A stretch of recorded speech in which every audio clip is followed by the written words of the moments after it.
After last week's episode of extreme tension and tragedy, Season 6, Episode 4, titled Hit and Run, was a welcome change of pace.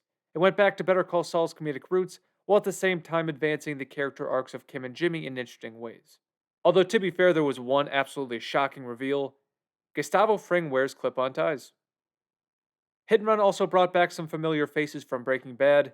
I thought Wendy's appearance was great, despite being quite brief, and seeing Spooge was also a nice reminder of how he'll eventually fall victim to the ruthless drug lord known on the streets as Captain Cook. It may have not been the most thematically dense episode of Better Call Saul, but Ray Seahorn did a good job with the episode and gave us much to discuss, so let's begin with the symbol of the week.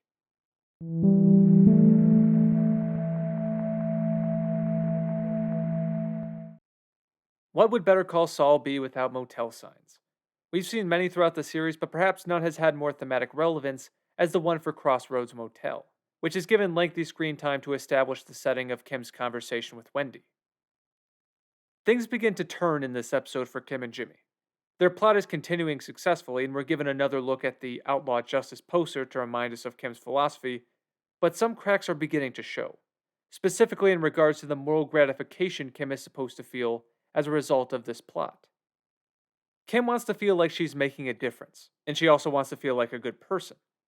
This is made very clear when she reacts somberly to Jimmy's assertion that the two of them are wicked, a quote taken from the book of Proverbs.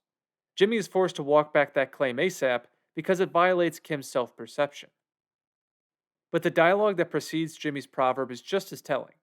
The mission to defame Howard's character runs into a hiccup towards the end. Somebody moves the cone that Jimmy put down so that they can park, and Jimmy just can't believe it.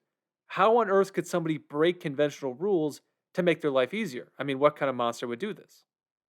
And when he relays his disgust to Kim, she says, only a narcissist could have moved the cone. This is a classic case of projection. Deep down, there is a part of Kim that knows what she's doing to Howard is wrong. And despite Kim's claim that his destruction will help the Sandpiper seniors get their money before they die, it's really about getting a shortcut to what she desires. And to avoid that truth, Kim projects it onto some other guy who decided to act in his self interest. The interesting development for Kim, the crossroads on the horizon, is the potential of Cliff offering to help her expand her practice. In fact, it's right when Kim is about to give Jimmy the go ahead that Cliff declares that Kim has what it takes to do something important, which really lays out her looming dilemma. She could end up in a situation where there is no need to con Howard. Cliff's connections would provide a quick road to what she wants, and that would be that. But if this plot were to be abandoned, what would happen to her relationship with Jimmy? They've been using it to keep their intimacy alive, but if Kim just went off to her office and Jimmy went off to his, the flame would die away. Also, there's clearly a part of Kim that enjoys targeting people she feels need to be knocked down a peg. Would she willingly give up that thrill? I doubt it. It will be very interesting to see how Kim handles this development with Cliff as the season continues. It will reveal a lot about her true motivations. But Kim is not the only one who's at a crossroads and hit and run. Jimmy also begins to feel some moral condemnation in episode 4, and it's pushing him away from a path that's grounded in more legal legitimacy and towards Saul Goodman's brand of criminal law. The entire courthouse hears what Jimmy did for Lalo, and they are understandably turned off by his behavior. The people who used to see him as a charismatic charmer are beginning to see him as a manipulative con man. And it's kind of sad to watch, honestly. It made me miss the good old days in season 1 when he was a new presence in the courthouse and everybody liked him. So he's ostracized by everybody in the courthouse, but his newfound title of Salamanca's guy is very good for business. And that is the defining decision for Jimmy in this episode. When Spooge asks him, "You're Salamanca's guy," there's a little hesitation, but Jimmy doesn't say, "Well, yeah, I represented him." He says, "Yeah, that's me."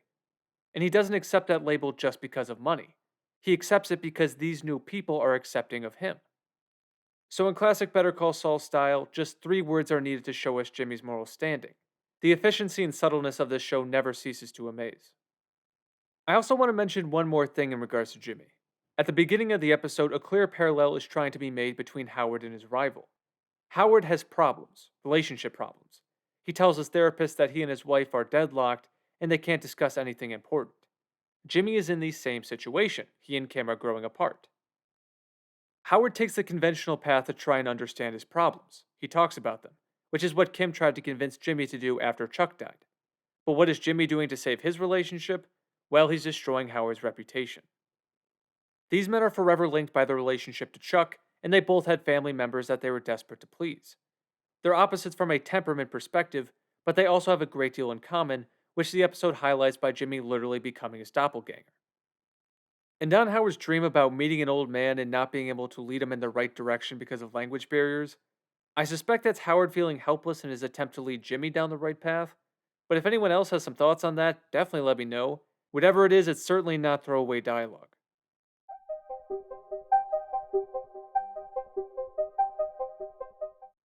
Facial expression of the episode comes from Kim Wexler once again, and it occurs during the incredible scene between herself and Mike. A scene that I had not contemplated in the past, but was very excited to watch it once it happened. She delivers the expression right after Mike tells her that Lalo is actually not dead and that there's a chance he may look for her. Kim is not one to show fear often, but this face says 1,000 words. It's a face of someone who's realizing that they're not out of the woods quite yet. The major development in the scene is Mike handing over the information to Kim instead of Jimmy. And it's probably the correct decision. Kim is less emotionally volatile, but it does open up some intriguing possibilities going forward. If Lalo were to approach Kim, which feels inevitable at this point, she could find herself in a room with Gustavo Fring. Mike has seen how cool she is under pressure, so maybe they use her to set up a trap of some sort. Kim's fear of Lalo will not be left on the sidelines. There's just too much drama to be extracted from it, but this episode introduces the possibility that Kim could work on behalf of Mike and Gus to remove him from the picture once and for all. Maybe that'd be too much to balance alongside the Howard plot, but you just have to think that Kim and Jimmy will be roped into this war at some point. Bye, Lydia. And that brings us to Casualty Watch. There wasn't too much action on this front since Nacho just died last episode, and I already missed the guy, by the way. He was such a great character. But with Lalo still MIA, we didn't get much insight into how this war is going to turn out. There weren't even any calls to Bolsa, and Eladio still has not made an appearance. We get to see how paranoid Gus is about his safety, which was cool, but we've spent a lot of time with Gus, and this is the final season of Better Call Saul. If the writers want to dedicate screen time to pure character moments, and I'm totally on board with it, I'd prefer they give them to Lalo because I think we know everything we need to know about Gus by now. Learning that he wears a vest and has an ankle piece doesn't add too much to his character. If Lalo were to miss a fourth straight episode, that would be shocking, but he's not even in the next episode trailer, so maybe he did just sail off to Japan or something, I don't know. And since I rarely gripe about this masterpiece of a show, I do want to add one more thing. The music felt a bit off. I'm probably being nitpicky, but it did feel sort of cookie cutter. Like when Gus is going through his routine towards the end. I don't know, I just didn't like it. But apart from that, I thought Ray Seahorn did a great job with the episode. Alright guys, that is it for Hit and Run. Like I said, not the densest thematically, but there were some very intriguing moments. If you're interested in more Season 6 content, make sure to like and subscribe on your way out. We still have 9 more episodes left to go. And thank you so much for stopping by. Have a fantastic rest of your day. I'll talk to you soon.